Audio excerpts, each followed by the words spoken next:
To start us off, I guess, so with respect to platforms, if we were to go into the definition of platform, and OECD provides us with a fairly basic definition, which is to say that platforms or online platforms refer to digital spaces or websites that facilitate interactions, transactions, and exchange of information between users, businesses, or entities.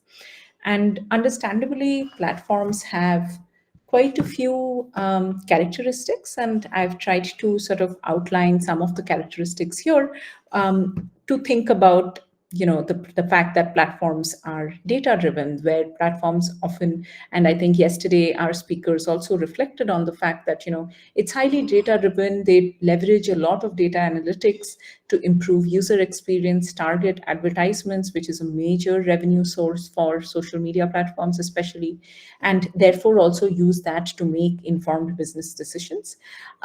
Platforms have increasingly, when they started off, they had a different revenue model, but increasingly platforms have been monetized and generate revenue through various models such as advertising, subscription fees. So advertising, you can think of platforms like Facebook and certain other social media platforms. You can think about, when we think about subscription fees, things like Netflix, Amazon, which have a paid subscription program, transaction fees, or a combination of these. In terms of the nature of the platforms themselves, platforms often serve multiple functions, such as connecting users, hosting content, or enabling transactions, and providing tools or services. And given the sort of dynamic nature of platforms, they are constantly going through a kind of evolution to meet changing user needs, but also to incorporate technological advancements. If we think about 15 years ago or 20 years ago, when, let's say, Facebook came into being, we did not have such advanced, let's say, use of artificial intelligence technologies. But today, AI is being harnessed for a lot of recommendations on online platforms, and increasingly, the tools are becoming more and more sophisticated. So, therefore, a lot of the platforms need to account for these technological innovations and advancements and allow for some evolution. In addition to that, many platforms offer application programming interfaces, which are APIs essentially, to allow a lot of third-party developers to create applications or features that integrate with the platform. For example, if you think about earlier, many years ago on Facebook, there used to be these games called Farmville. There are so many other gaming facilities that are available on the Facebook application, for example. So those are facilitated through the use of APIs and application programming interfaces. So that's kind of an example of what we mean by API integration. If we think about X, and or erstwhile Twitter, there they used to allow for the APIs to be used for research. What that means is that if you sent in a request to the platform, they could allow you to access some data which was anonymized, and it was kind of a data set which was anonymized, and it could be used to create certain research models to further research social media and so on. In terms of like the sort of the at the center of a lot of these platforms is the human interaction, right? Like it allows for different kinds of human interactions. Even though it is happening virtually, it is existing in a virtual sphere. It allows for people to talk to each other, meet each other, either for work or for entertainment or for any other multiple other increasing now use cases. But at the heart of it, there is this idea of building some sort of an ecosystem of either buyers or sellers or friends, or now there are dating apps and so many other ways that the ecosystem is building. Some of the sort of regulatory and sort of fiduciary roles of a platform, platforms act as intermediaries, in the sense that if you think about, let's say an e-commerce platform, right? Like if you think about PayPal or eBay that existed earlier, what eBay would essentially do, or OLX would do, is that it would bring buyers and sellers into one platform. So it's acting as a sort of intermediary, which is allowing for different parties to come together and provide goods and services on their platforms. In terms of this is an important aspect in terms of the regulation and governance of platforms. Over a period of time, a lot of organizations, civil society, and others have been thinking about, and of course, policymakers has been thinking about this complicated um, uh, role of the reason and the need for regulation and governance of these platforms. The way the platforms have grown, right, there has been sort of an intergeographical rise of these platforms. They have moved from one place to the other. They are kind of beyond the geographical boundaries that exist otherwise, and have raised a lot of questions of who governs, how is it governed, who owns the data, where should the data that is being collected by a lot of these platforms, where should it sit? And so there is because, and also because the way it's grown, and the impact that it has on the world and society today, a lot of platforms today are, of course, being subject to regulatory scrutiny, are being asked to, have better governance and better checks and balances, to sort of avoid a lot of the issues that are also emerging on the platforms, which we will talk about.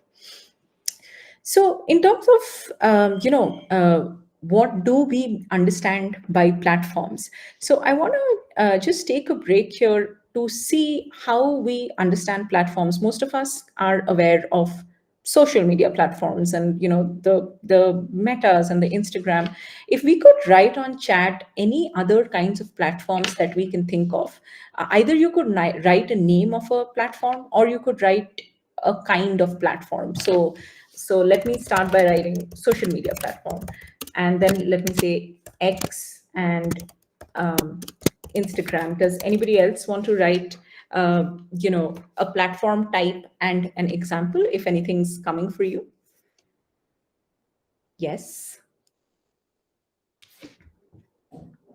Yes. Yeah. Streaming platforms, e-learning platforms, research platforms, app-based transport. Yeah. Are there any others that people want to share? Yes, marketing platforms, gaming interfaces.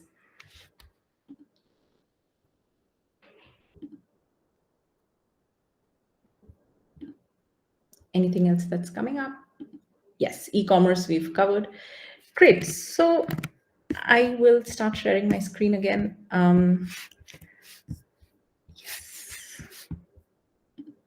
Matrimony sites, yes, matrimony sites are also a kind of platform. So like we are now sort of realizing, right, like the platform in itself is not just social media, although social media had a big role to play when we understood platforms perhaps 10 years ago. But today we see that there's so much more to platforms. And I know this is a busy slide, and I've tried to color code it broadly by kind of categories. So if we think about what we see in green here. So these are, like, one could say, somewhat entertainment connecting platforms. So social media platforms, gaming platforms that some of us spoke about, streaming platforms, content sharing platforms. And there's a slight distinction between streaming and content sharing sometimes, because YouTube, like a platform like YouTube, there is a lot of content generation that happens on organically, whereas Netflix, Amazon, Disney, they mostly have deliver on demand video, which goes through sort of a direction production process in most cases, while YouTube could have a lot of user generated content.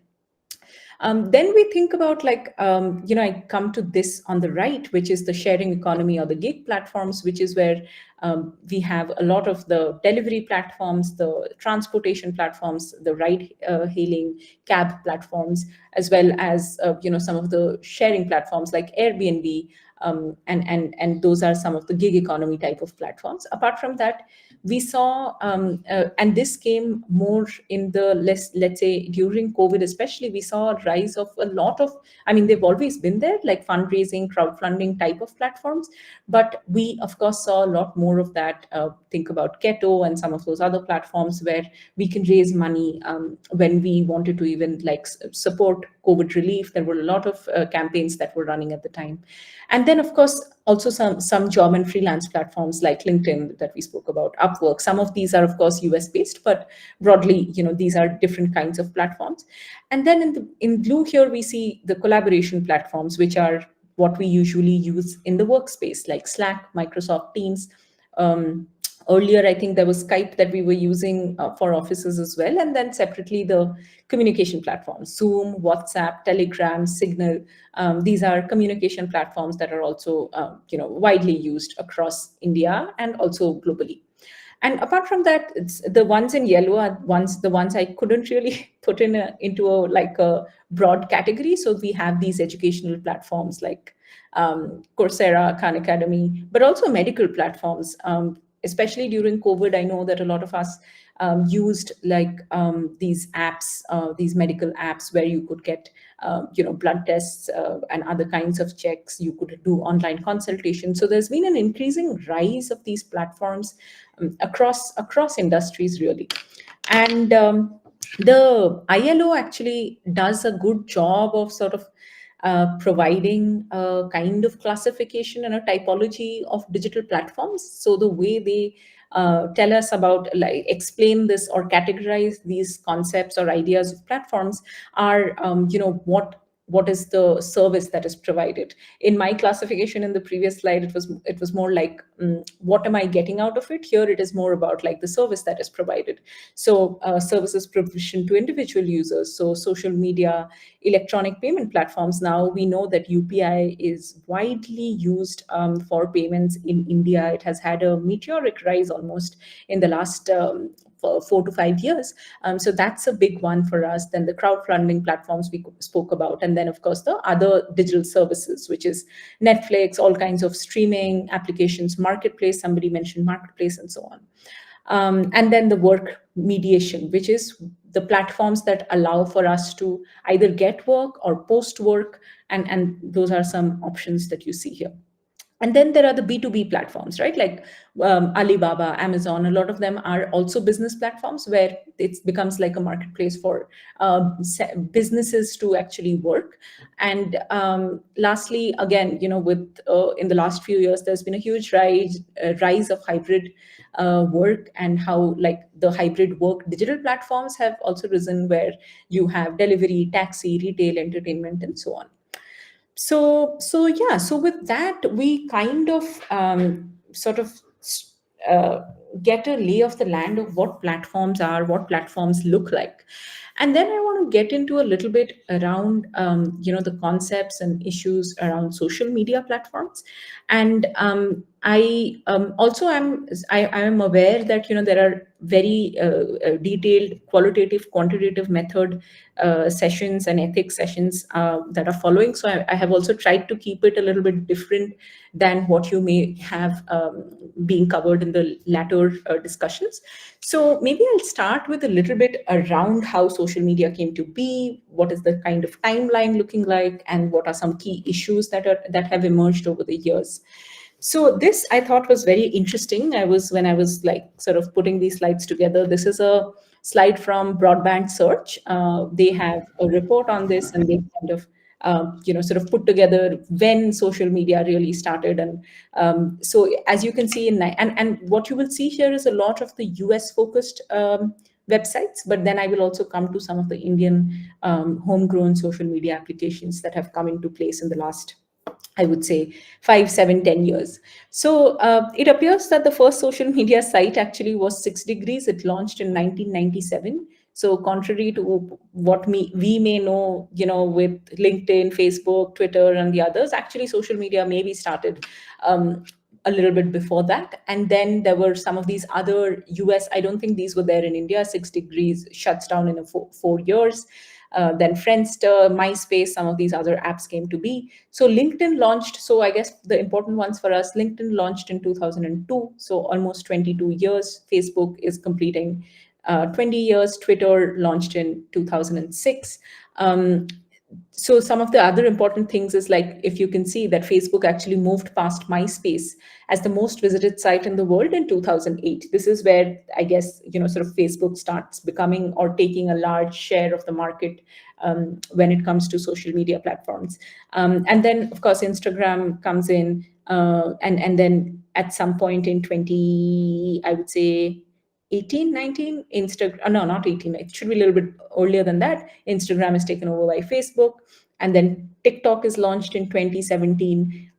There are and in 2022 there are 4.7 billion worldwide social media users, which is huge, right? And then there's a little footnote where I've added a couple of others. I don't know if any of us remember, but High Five and Orkut were also social media platforms that existed. At least in India, they were popular. Of course, Orkut shut down a few years back, but yeah. So this is a kind of sort of timeline that I thought was useful and interesting for us to see. And yeah, and then, just to continue on this discussion on how the social media platforms have risen, and like, this is also sort of like, just statistics help us understand the scale of growth a little bit better. If you can see that, Facebook has consistently grown. If you see the sort of purple line, Facebook has consistently grown over the last 15, 16 years. And then there are others that have had, like, for example, MySpace has actually gone down. And then, WeChat and Instagram also grew, and this is up till 2018. So Instagram today is actually a lot more, but until 2018, perhaps it was still a lot lesser. And then, of course, you can see that the biggest sites are, in fact, Facebook and YouTube, that had a very, very big rise, almost a sort of exponential rise over the years. And also WhatsApp, that you can see that, it started off, and then it had a pretty incredible arc of growth. Um, and then few side notes here, which are interesting, is that if you see, TikTok actually launched in September 2016, and by mid 2018, it had already reached 500 million users. So TikTok gained on average about 20 million new users per month over this period, which is huge, right? So it also, I mean, and the idea is that when we hear or look at some of these data points, we are also able to make some inferences. So it tells us something about the rise of the short video format on social media platforms, right? Like, it tells us that maybe the user or the consumer is now more moving away from text, moving away from images, to more video, more short video formats, which are clearly gaining prominence. So when we look at data around platforms, there's also an interesting way for us to perhaps just see what the data is telling us, not just in terms of the numbers, but what are the kind of qualitative insights that we can draw from the numbers that the data presents. Um, then this is data for India. I also wanted to show what India has grown. So market share of leading social media sites in India, clearly Facebook has been, and this is from Statista. I think they will have to change the nomenclature, but the 2024, they said Facebook was around 55%. Instagram was the next most used, and then YouTube, then Twitter. And then we also see that Instagram has grown a lot of active users over the last few years. And Facebook is kind of, so the data here from Forbes Advisor tells us that, and they probably have different data sources, which I thought was interesting. But here they say on the site that Facebook actually is the second most popular platform in India, where 70% of internet users, or 71% of internet users, now have profiles on the platform. So then it brings us to rise of the Indian social media platforms available in Indian languages.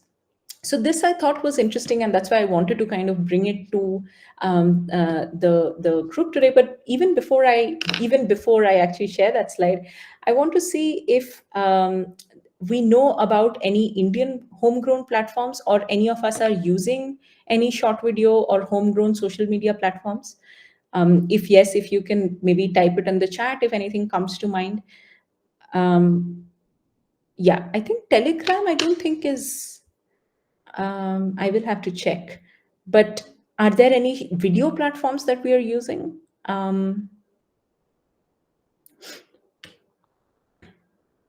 Yeah, I mean, I didn't know about them till I was researching myself. So I will get to it then. And this is very interesting as well. So As some of us may know, that TikTok was a widely used short form video platform in India, which had actually a significant user base, but it was banned in India in June 2020, along with several other Chinese apps.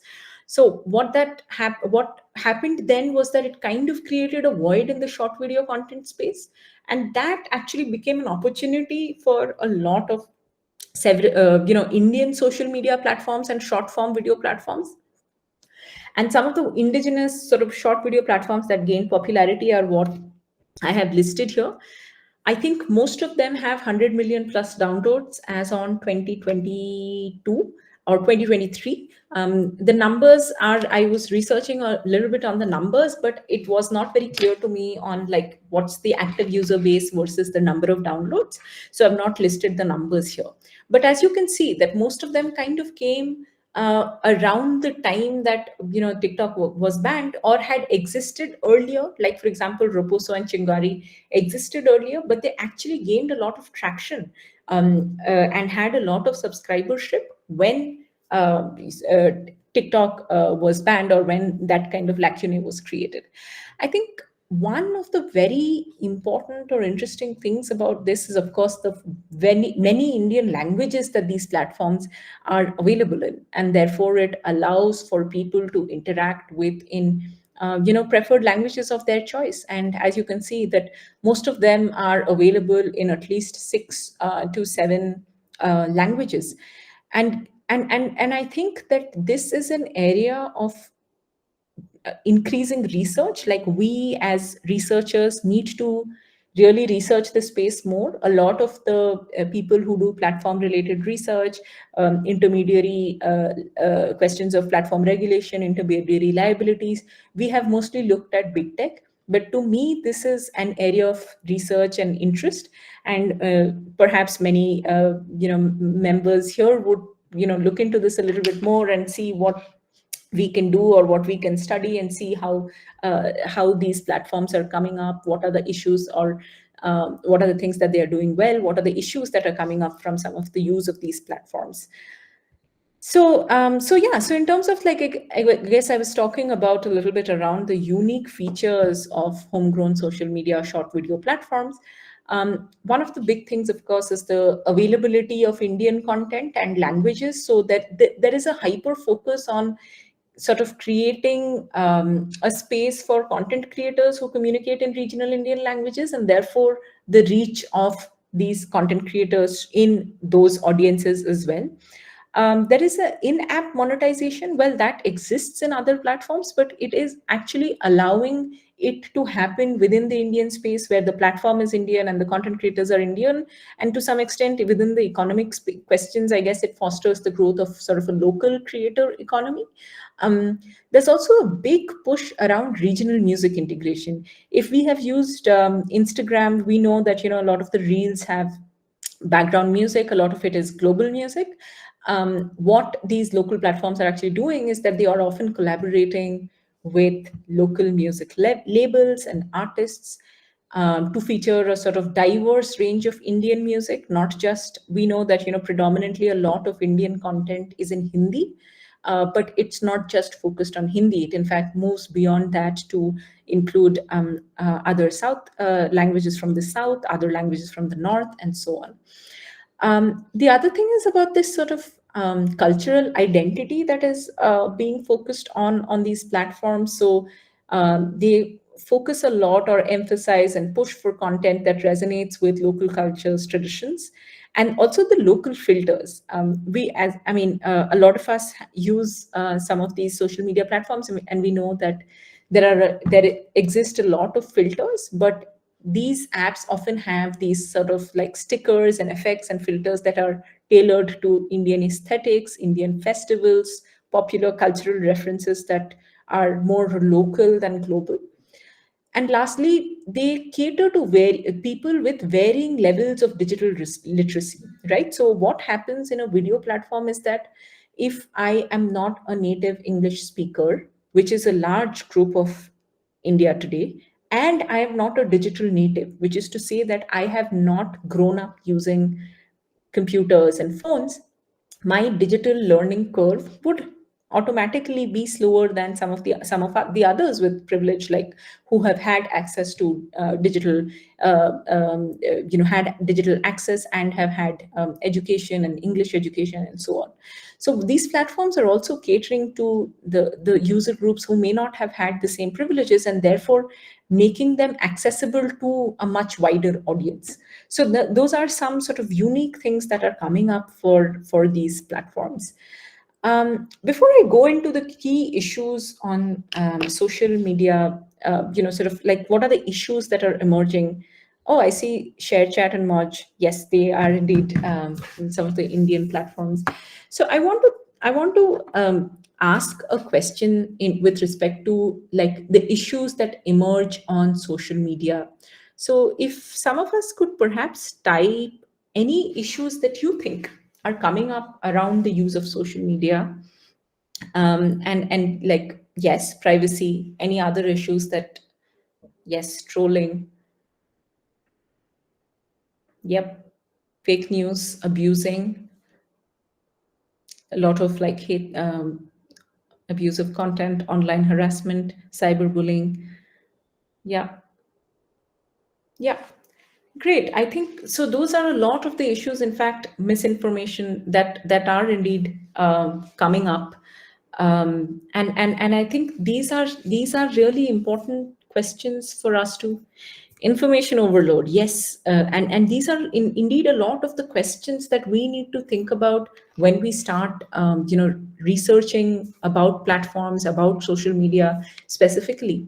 So I thought we could, if I can have one or two volunteers, I thought what we could do is to think about a particular area of research, and then perhaps look at, okay, have a research problem, and then think about how we would go about researching it.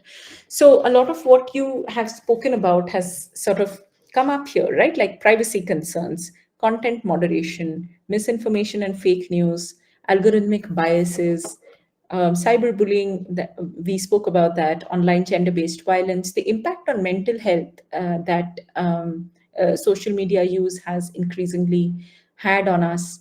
What is the user experience and the ethics of design when you're designing these applications?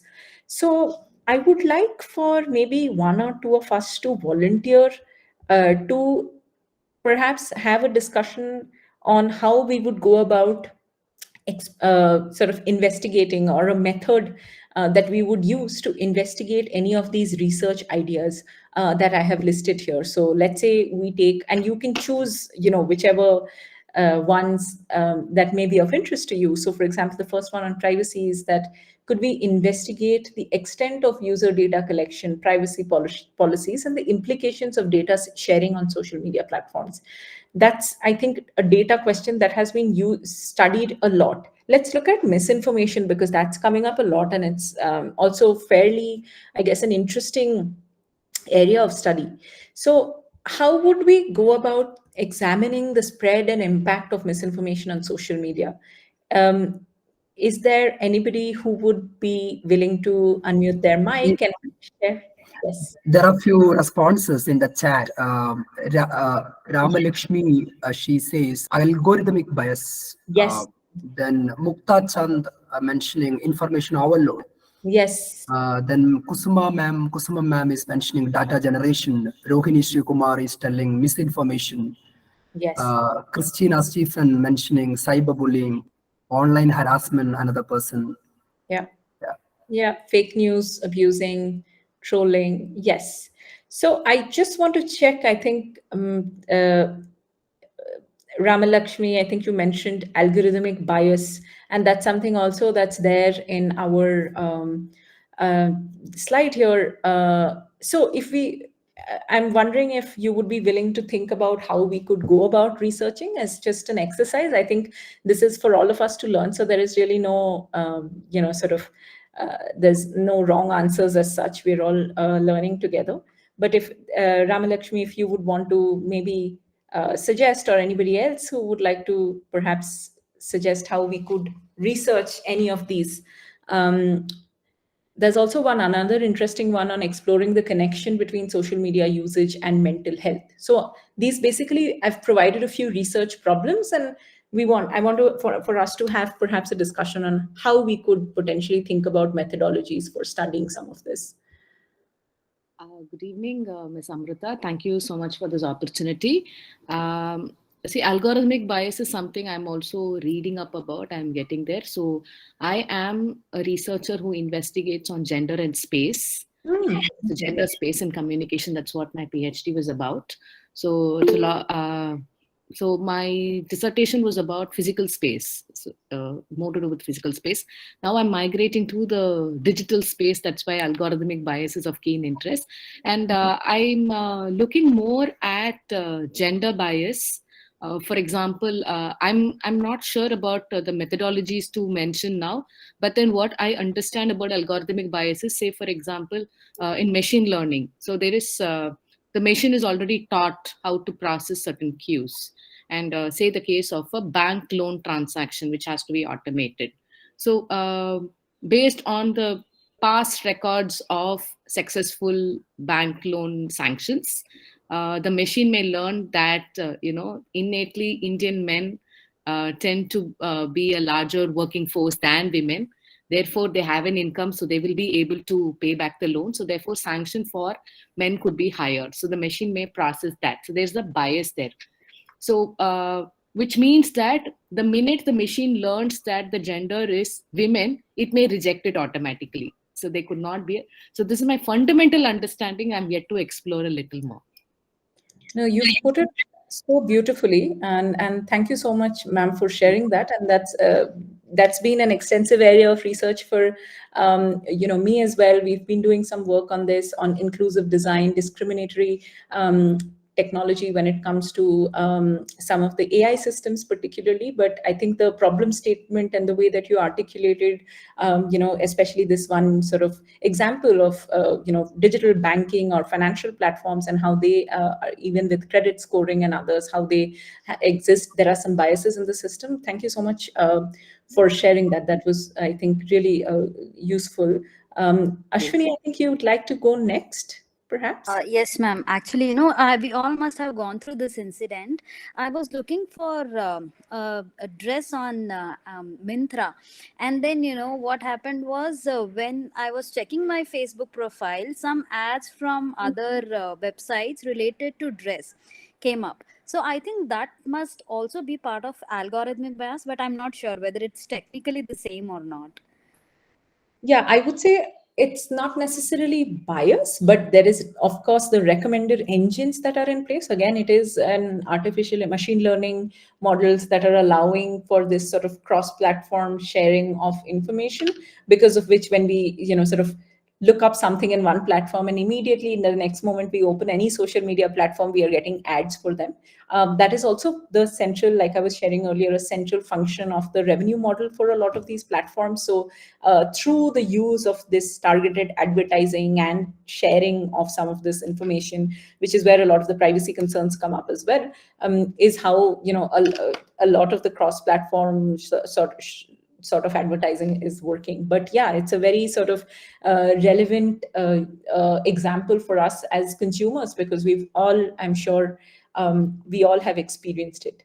And just on the sort of like online gender, I think Ramalakshmi ma'am also shared that, like online gender-based violence, that's also an increasingly an area of study across internet researchers and thinkers and sociologists and policymakers and policy researchers who are working in this space, as to how do we really think about uh, tackling the sort of very gendered nature of online harassment that shows up in a lot of these online spaces. And that's a really important area of study for even us. And we're doing some work around gendered online gender violence on some of the Indian social media apps, in fact, that I shared. And I'll talk a little bit more about this. So I think some of these issues we've kind of talked about.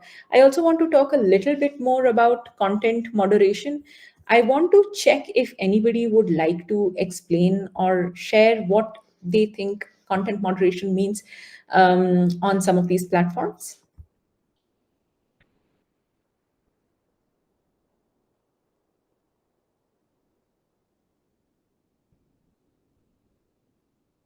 Yeah, it is I would say, not a term that is often used, at least in other kinds of research.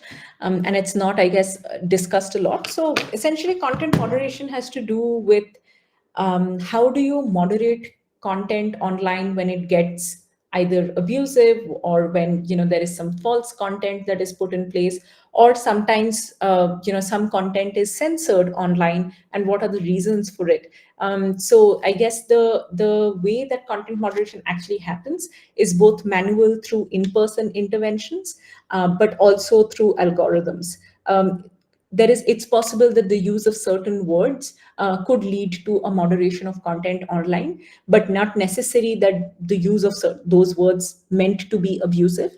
But also sometimes there is a lot of online harassment that certain people experience, and there is a very long process to actually take down some content which has been abusive. So all of these aspects of moderation, or taking content down, or censorship, broadly fall into this idea of content moderation online.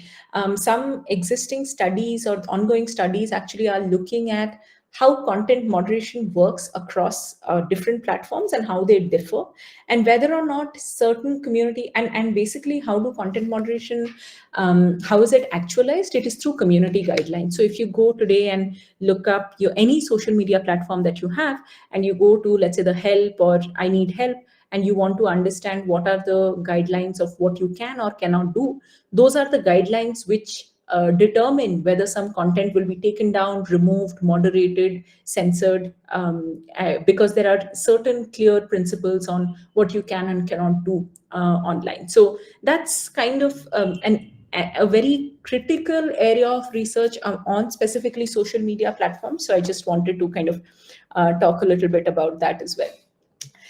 And then I've added a little bit more around some other issues here as well, right? Like, so think about platform regulation. I was briefly talking about this whole idea of regulation and governance, and looking at the question of intermediary liability, and examining. So the research sort of question that I had is examine the effectiveness of existing regulations, and propose certain perhaps regulatory frameworks for social media platforms, to actually improve the experience of social media across users.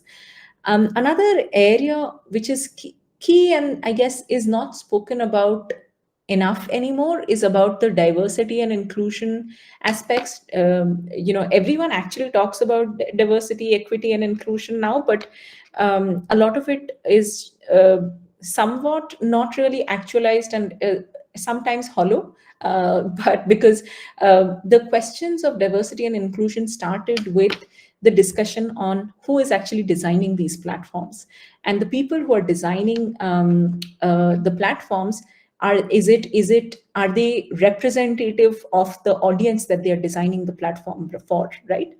So when a lot of the big tech platforms came into being, the sense was that it was a very particular demographic of people who designed these social media applications to be used by the whole world, and it did not represent and factor for experiences, diverse experiences, factor for the inclusion of diverse audiences, could become discriminatory even while engaging on the platform. So that's an important question, and I have done some research around this as well, to think about how do we build greater inclusivity within these platforms. So in fact, the activity that we're doing today, right, is an act of inclusion, because a lot, for the longest time, social media, or the design, development, deployment has been a space for primarily computer scientists with a particular background. But today, increasingly, social scientists, lawyers, other design researchers are in the space of platform research, and other kinds of disciplines. People are in the place of platform research, because we do believe that a truly sort of interdisciplinary approach to thinking about platforms is critical today. So that's another sort of area that I wanted to point out here. And lastly, around this question of digital well-being and interventions, right? This is another very important area that's kind of coming up, where we know that increasingly people had social media platforms, while it has a lot of positive effects, and some of that was discussed yesterday, like social media platforms can be a space for civic action, it can be a place for activism, it can be a place for political change, it can be a place for bringing people together and building connections. But the increasing sort of addictive nature of social media platforms somewhere has led to certain questions of mental health and well-being, especially so amongst younger people who are now, or many of them are digital natives. Sonia Livingston is a scholar that has done, and I encourage us to look at their work, has done extensive work on the impact of digital platforms on teens, on young adults, and how it is really changing the ways of interaction, and perhaps some amount of sort of leading to questions of depression, questions of anxiety, leading to shorter attention spans, creating a sort of attention deficit amongst people. And that has been really an area which needs more work, needs further investigation, and not just investigations, but also interventions as to how do we leave our phones. And I think a lot of us, I think I am guilty to that as well, are grappling with that question on a regular basis. So how do we actually really have better digital well-being interventions is a key issue, specifically so for social media platforms. And then I also, just to end this particular segment, and then we'll pause for some questions, I wanted to sort of give a few examples of research questions and some methodologies that we've used and had in our ongoing studies, also to kind of bring to light this question of how do we study platforms, and what are some methodologies, is the question that I was asking in my previous slides. So I want to talk about the first piece, which was a study that I had done for my master's at the Oxford Internet Institute, where I had looked at this question of how do collective identities get formed in digital public spaces. And to study this, I had looked at 3 feminist campaigns, which of course existed both online and offline, but they had a pretty big online presence. They were using those sort of online spaces to collectivize, to mobilize, to interact. Because a lot of times, a lot of the people who were involved in these campaigns did not really have access to physical public spaces. We know that the idea of safety is a very gendered concept, where women have been historically given lesser and lesser access to public spaces in the sort of raising the question of safety and security. So these online spaces have also formed a space to gather and to meet and to collectivize for a lot of these people in these feminist campaigns. So the question that I asked, this was one of the questions, there were 3, but I just wanted to share an example. So where it exists, what is the nature of the formed collective identity, and what is the extent of the individuated self in the formation of this collective identity on social media platforms? And here what I was looking at is that there is the physical public space and the private space, private physical spaces, and then there is the third sphere. A scholar named Paparazzi actually called it the liminal third space, which is the digital space, and to think about then how do identities get formed collectively online. And for this, the methodology that I had used was digitally mediated in-depth interviews. I had done a visual analysis of a lot of there was a lot of artwork that was put online. So to like really look at and analyze the visually the sort of artwork that was being put out there, and a little bit of digital ethnography, where I essentially looked through these platforms, did a sort of like, I looked at these platforms from a particular date to a particular date, and kind of tried to examine what was happening on these pages, on these platforms across different applications, right? So like if one campaign had something on Facebook, what was it on Instagram, and so on. The second study is something that I wanted to talk about as well, which was on like the online gender-based violence, where we are actually now looking at the 4 applications that I shared with you, the homegrown Indian short video platforms, what is the extent of cover towards issues of online gender-based violence on Indian short video platforms. Literally, these platforms are very new and very understudied, and so we want to look at how are their community guidelines and practices on the platforms allowing for safety of women who are interacting on these applications. And for this, we are essentially doing a review of all of their community guidelines. We are applying a legalistic lens to understand whether or not certain things are covered or not. And then the last one is, I guess, very interesting. I'm involved in this research also, is on digital financial harms and how people are experiencing a lot of concerns and harms when it comes to misinformation, scams, frauds on these digital payment applications. So for this, we are trying to get a sense of how people are using a lot of these digital financial applications, and whether or not, how has their experience been, and are there any harms or risks that people are experiencing. So for this, we are using a mixed methods, where we're doing an in-person survey of 4,000 users. Then we are doing digitally mediated interviews, and we will also be doing focus group discussions with certain vulnerable communities who are particularly susceptible to some of these kinds of harms. For example, we know in India, for example, a lot of the frauds, online frauds, are happening with the elderly people who have not been using, some of these digital banking and platforms for their payments and their transactions, but are now somewhere forced to use it because that's how things have moved. And they have experienced fraud. So we want to have those discussions with some of these communities as well to understand their experience. So with that, I will pause here to check for questions before I move to the next segment. Yes, Apurva, thank you so much for sharing that. Actually, Invisible Women on and on designs as well as data. I actually do have that book. So the Invisible Women also talks about, that book also talks about how there is a complete lack of data on women in so many spaces, and how that actually creates certain disadvantages. And definitely, I think also the questions of design, right? Like, when we were doing our inclusive design study, we found out that earlier a mobile phone was used was much larger, and the design, the physical design of a mobile phone was not conducive for all kinds of users.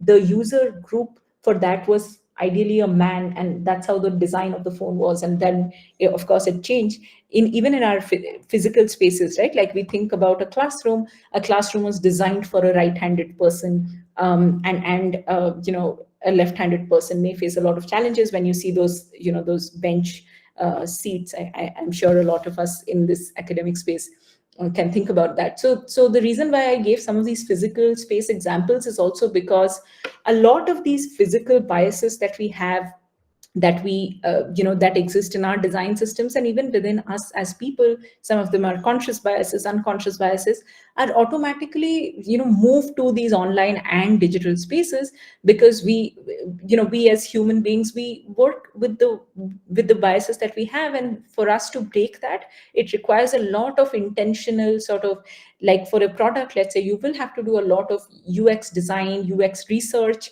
You will have to talk to a lot of different kinds of user groups to come to a place where your design is inclusive for a much wider audience. Yeah, so you can unmute yourself. You can post your questions on chat. I'll be happy to take them. Ma'am, I have a question.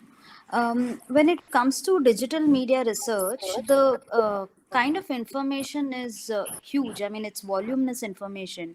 So, how do we narrow it down for an academic research?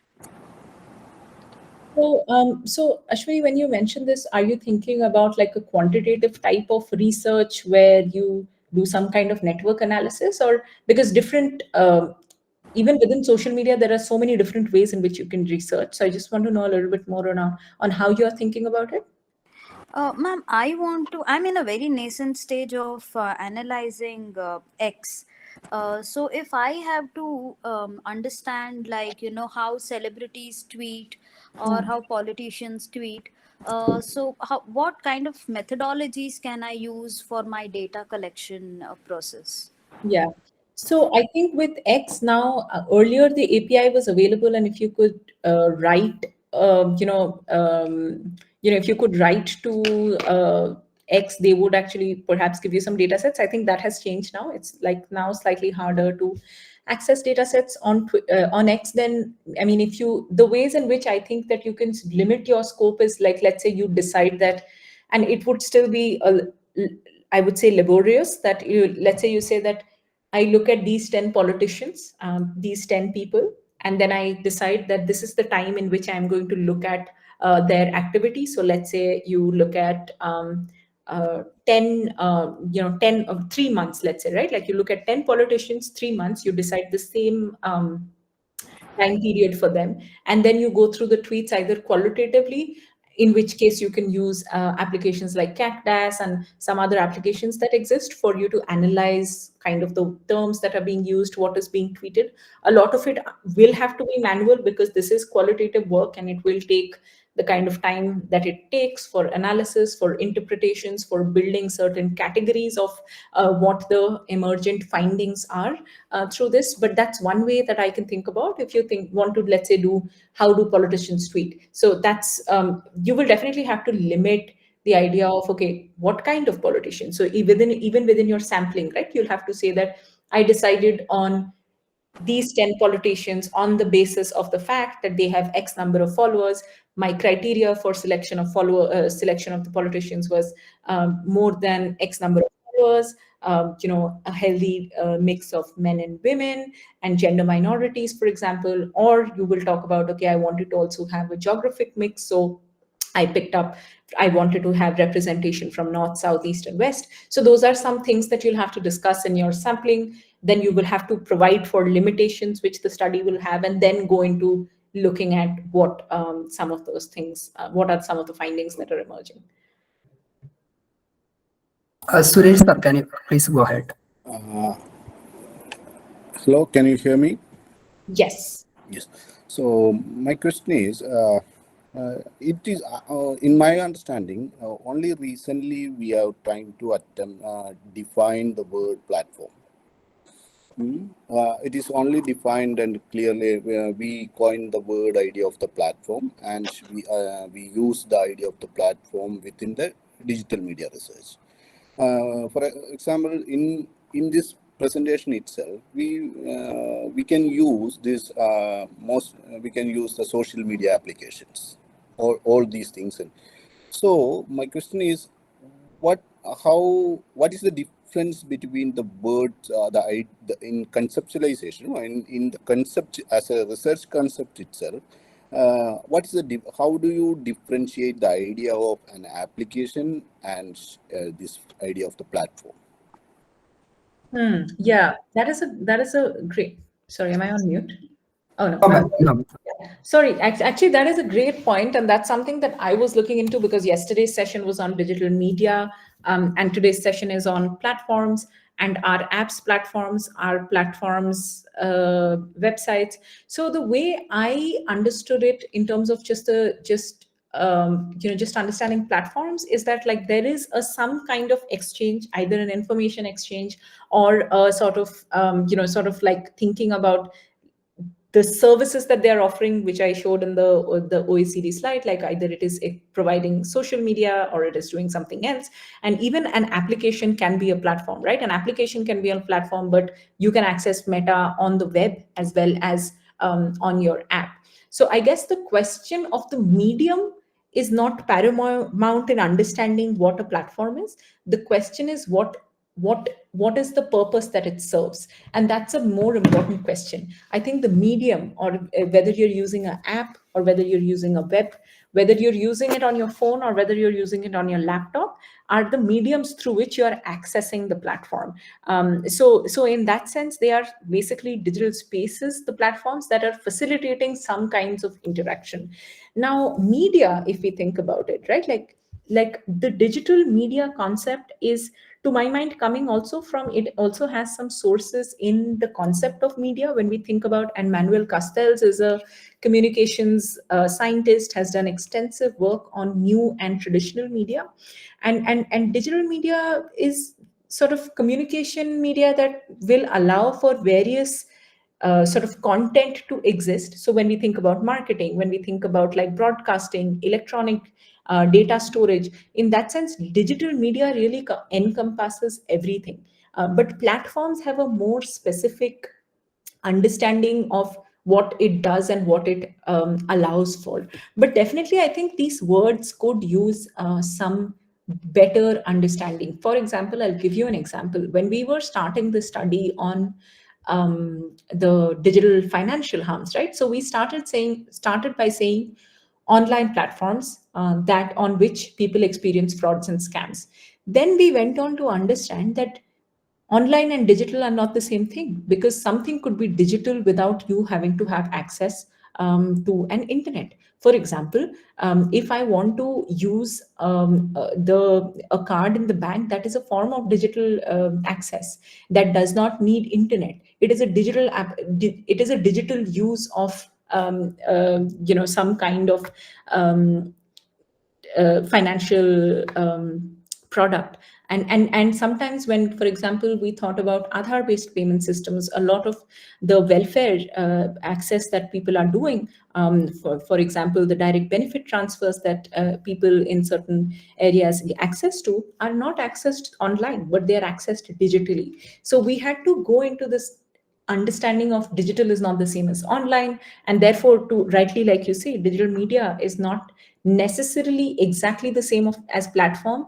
I imagine that platform being some sort of like a subset of digital media. So like that's how I understand it, but I think I can also do a little bit more research on this and come back. Really good.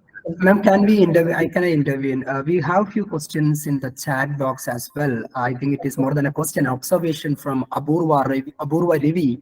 LinkedIn moderating post, LinkedIn platform that is moderating post that are supporting particular issues or causes. That's what she's telling. Then Kusumalata ma'am, she's asking, is bullying by app case as an example of content moderation? Is it example of content moderation? That's what she's asking. Then there is another question from Veda Varshini. Please elaborate on digital ethnography as an effective qualitative methodology. Right. Thanks, Dr. Ant. I see there are a lot of questions, and I'll try to go over them quickly.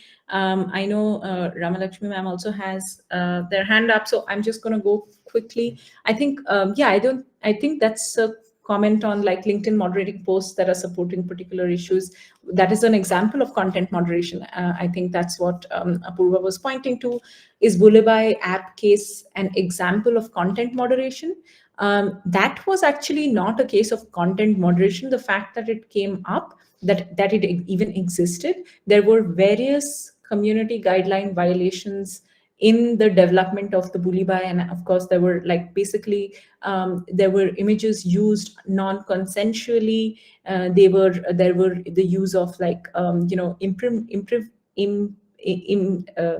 what we are calling now deepfake, but it was a lesser version of deepfake, but to make certain kinds of content. So that was actually a case of various kinds of like not going beyond the scope of legal, what is legally permissible online. I think we talked about Invisible Women and the book, and then digital ethnography I will come to.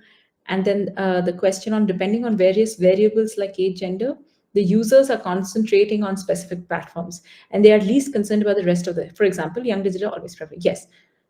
So will this result in a different form of digital divide? That's an interesting question and a provocation, I think. In fact, I think younger users are on Instagram, and even younger users today are on many other platforms that we actually don't know much about at all. And I am finding out that Gen Zs are on all these other kinds of platforms where there is like image sharing. There was Snapchat earlier, but similar platforms. And I think it's less a question of digital divide, because we understand digital divide more in questions of like access, whether or not you have access to certain online services, phones, etc. And digital literacy becomes questions of access. When you don't have the same literacy as somebody else, but you are forced to be online, then what is the kind of gap that it builds?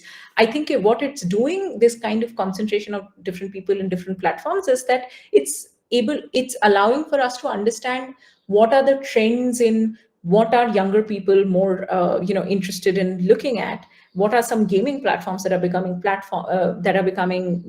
widely used, and then to think about, okay, maybe these are some areas to invest in further, or to kind of think about developing further, and so on. And then how can we approach the examination of users' awareness of algorithms? That's a really hard question, Srihari.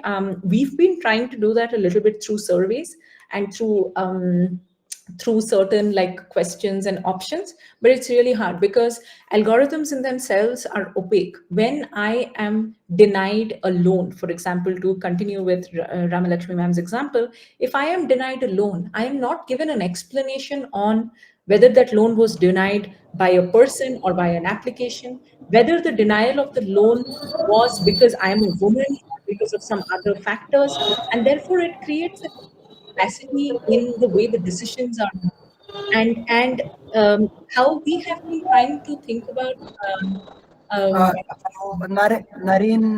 Nareen, please mute your audio. Please go ahead. Thanks. So how have we been thinking about these algorithmic questions to some through our surveys? Is we're asking questions like, for example, when you were denied a loan, did you know why? Were you given a reason? If you were given a reason, did it have anything to do with your direct, let's say, bank related information, or did it have something else? So we are trying to approach it in these ways, but it's hard to ask that question. But if we can, maybe determine some questions, and we can go over it, Srihari, later if you want. I'm happy to also, because this is something that I'm also extremely interested in. And then the last one is on, can you suggest research method on the question of data cultures and power or governance?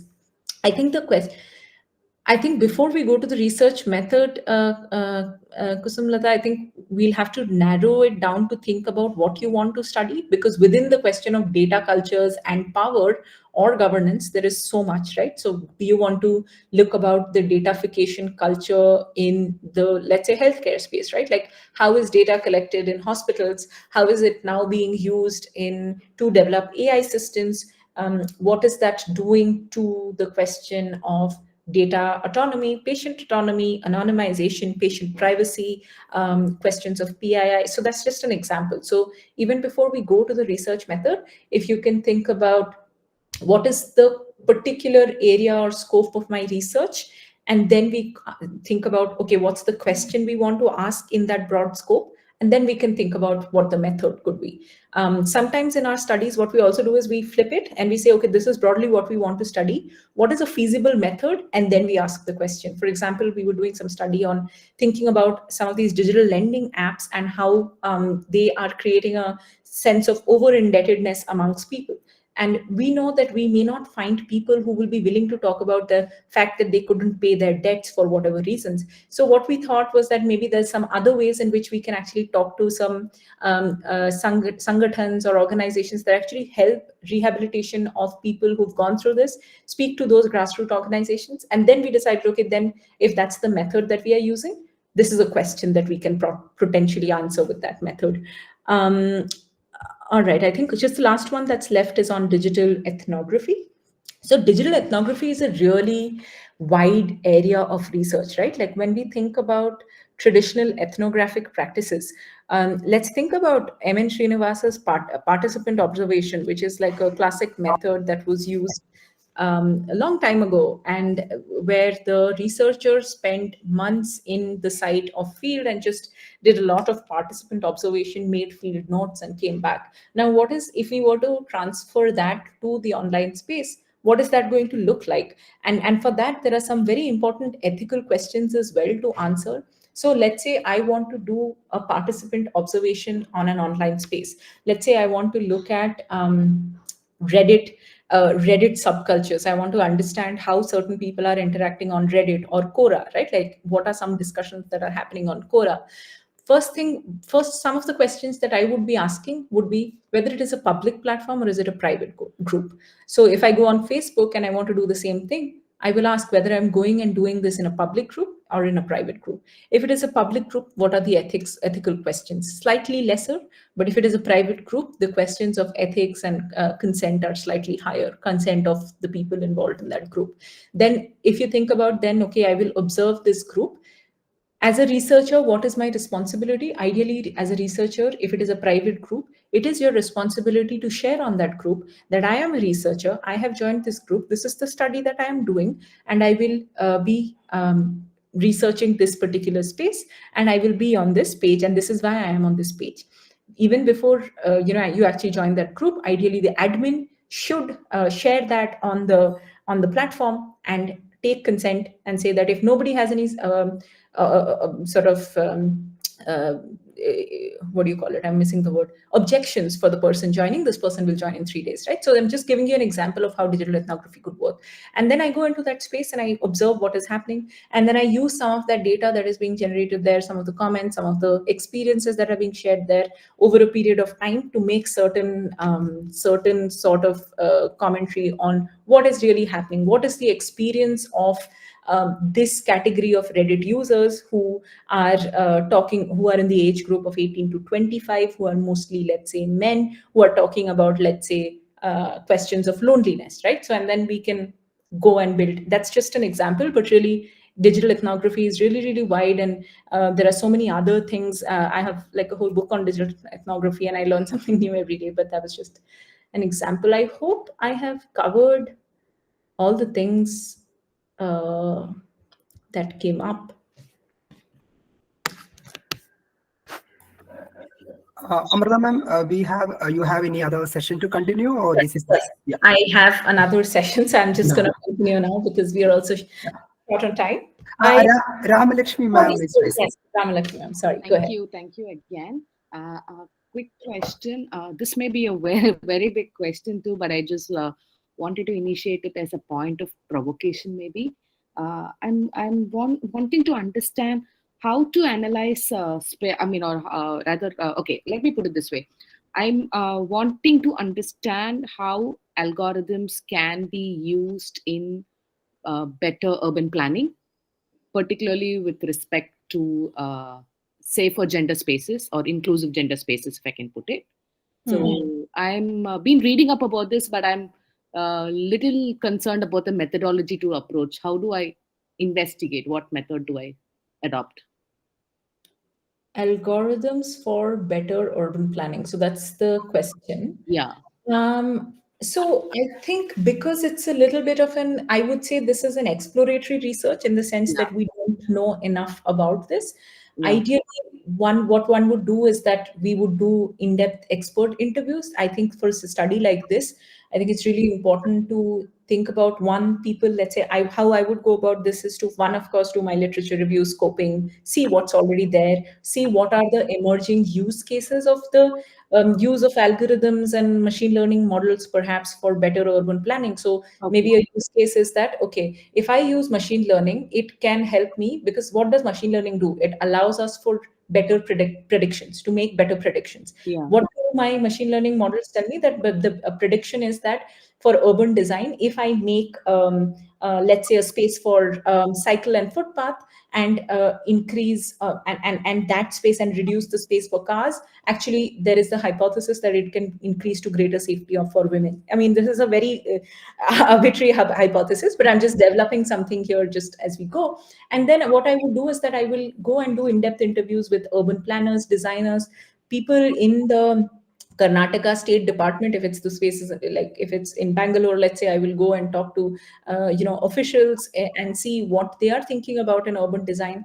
On the other end, I will also speak to AI practitioners, organizations that work on, civil society organizations, research academic organizations working on developing some of these models, because I know that there is some work happening in this area. And then finally, what I would ideally like to do is to sort of bridge that gap with talking to actually people, let's say women's safety, right? So we talking to women and understanding, doing a few focus group discussions, thinking about what are the issues of women's safety that come up when you are on the road, and what are those issues, and to then in the end perhaps do a mapping to say, like, these are the actual issues, these are the ways in which urban planning is thinking about it. Is there a discrepancy? Is there a match? What are the good ways? What are things that are not working? Okay. All right. Thank you very much. Yeah, that was quite succinct. Thank you. Sure. Great. I will move on to the labor or the gig economy platforms, and I'll just see how much. Okay, I really don't have a lot of time, so I will try to cover this in 10 minutes. I think we spoke about social media because that's huge.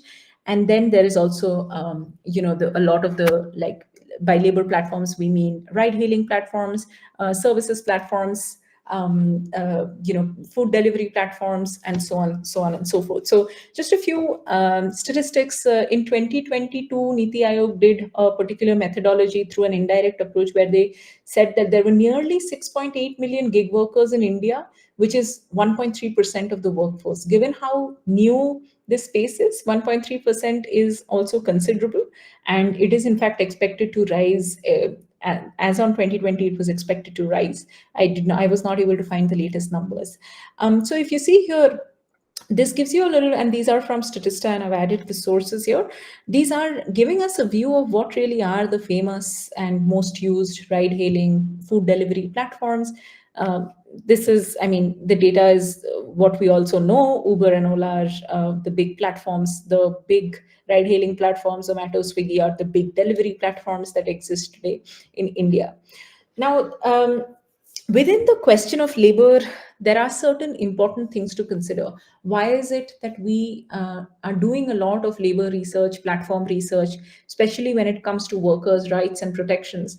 Because what has happened in the landscape of labor economy or the platform economy is that there have been questions raised about the workers' rights protection, whether or not these platforms are creating a greater sense of job insecurity and precarity amongst workers, whether this sort of algorithmic management is actually creating greater inequalities, right? Like, think about algorithmic management. When we take Uber, we know that a lot of the Uber drivers are constantly getting these, like, if you do this one more, you're going to get X% more, and it's kind of creating a system through which the person is working longer hours, is incentivized to work more and more, irrespective of worker safety, irrespective of whether you're sleepy or how many number of hours you have worked. Your boss is often not a person, but the app, an algorithm. So these are raising also important sort of ethical concerns of algorithmic management. And in addition to that, there are other things around the classification of gig workers, whether or not platform workers are able to collectivize to ask for better working conditions, better benefits. There has been a lot of ongoing discussion around platform workers not being employees but being and therefore not enjoying the same kinds of benefits that a traditional worker may enjoy in terms of certain benefits, insurance, and so on. And also, how is it kind of impacting, again, within the labor platform? I think one of the very common questions between social media and labor research is also about your psychological and social well-being, right? Like, how is it impacting people's psychological and social well-being? Definitely, these platforms have created a lot of employment, have generated alternative sources of income, but and those things are well understood, and those things are absolutely sort of I guess acknowledged. The reason why we raise some of these questions here is because these are important questions from a research perspective, and pointing to issues within the platforms is not an argument to not have the platform. It is an argument to improve existing platforms and improve existing conditions so that there is a overall better experience for all of the sort of platform users. And then I wanted to just share, because just on the methodology question, I wanted to share some other kinds of methodologies that have been used to study platform. There's an organization called Fair Work, which does a lot of and has been one of the sort of pioneers of doing this kind of labor research work. And this is, I have also added the link. So this particular article described the conditions which supported the takeoff of a local digital labor platform in south of Africa, and it also explains the methodology used for the Fair Work research, which actually goes through an assessment system where they basically they have an assessment criteria. They have developed a very extensive framework over years of both empirical and qualitative research, and then through these various studies, what they try to do is they try to see how some of these platforms are doing on those various assessment criteria, and then they create a sort of rating and scale for it. And they've done that for Indian applications as well. So it is a very longitudinal kind of methodology where they keep updating the Fair Work ratings year on year on platforms. They keep updating some of the assessments as well, and they add those notes as well. So this is a kind of interesting, I would say, research methodology. Of course, it's really hard, and then you have to keep doing it year on year. But I thought this is slightly different from what we already know as traditional research methodologies for studying some of these digital spaces. And I also wanted to share some of we've been doing at CIS, our labor and gig economy team has been doing a lot of research on labor platforms as well. So I wanted to just share two of those and again, share a few different methodologies. So the CIS labor work on women workers on gig platforms, it looks at the challenges and working conditions of women workers within platform economy in India, and to understand how gender impacts various dimensions of platform work and provide certain policy suggestions to address these risks. And for this, the team did a large-scale quantitative survey. They've done in-depth interviews, and they've also done multi-stakeholder workshops with workers' organizations, government bodies, and platform companies. There was another design study that was done, which is again a slightly different methodology, where they wanted to understand the design of digital platforms in the domestic work sector in India. And to understand this, they did this sort of app walkthrough method. This is again like an interesting methodology within the social media studies, social network studies space, where they basically, it provides a framework for establishing an environment of expected use and then identifying the characteristics of an interface by using methods. So what you do is essentially you walk through the app as a user. So if I'm studying, let's say, a particular app, I just log into the app, I become a user on the app. In this case, it could be an app like, let's say, Urban Clap, right, where a lot of women are providing beauty services, for example. So then I become a user of that app, I become one of the workers on that app, and then I look at how do I go about navigate to various things, and then that process helps us generate certain field notes for each step, and then we make certain sort of recommendations on how it can be improved for the actors as well as the mediators. So yeah, so those were some studies that I just wanted to share and also kind of reflect on different methodologies. And with that, I have come to the end of the presentation.